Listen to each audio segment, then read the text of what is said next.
Isang magandang hapon po or magagabi na rin po sa inyo mga kaibigan. Latest weather update po tayo March 23, 2024. Pero bago po tayo magpatuloy, pa-like and subscribe na rin po and pahit ng notification bell para ma-notify ko po kayo sa ating mga latest weather update. So mga kaibigan, ngayong hapon po ng Sabado, ang hypnosis pa rin po natin galing sa Pag-asa ay eto pa rin pong easterlies or yung mainit na hangin galing sa Karagatang Pasipiko.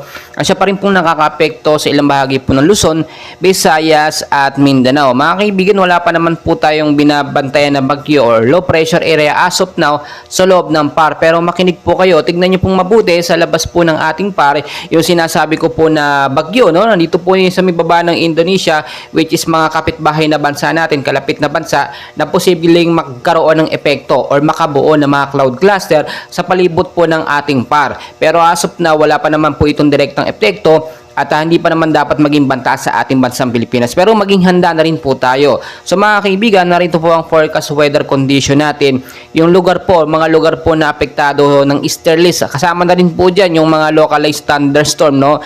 Sa area po ng Aurora mga kaibigan at Quezon, maulap po na panahon ng mararanasan dyan. So nakikita nyo naman, maulap ang panahon ngayong hapon with isolated rain showers at thunderstorm po pagdating po yan sa gabi. So mas maganda nakahanda tayo kung aalis po tayo ngayon o yung mga uwi galing sa trabaho, galing magdala ng payong jacket kapote. Panlaban po yan sa biglaang pag-uulan. Ang impact po nito, posible pong pagbabaha sa mababang lugar dyan sa nabanggit ko at landslide naman doon sa mga landslide prone area. Kaya laging maging handa, mainit man ang panahon or kalmado, maulan, lagi po tayong maging ready. Dito naman po mga kaibigan sa area po ng Metro Manila, kasama na po ang ilang bahagi ng ating bansa.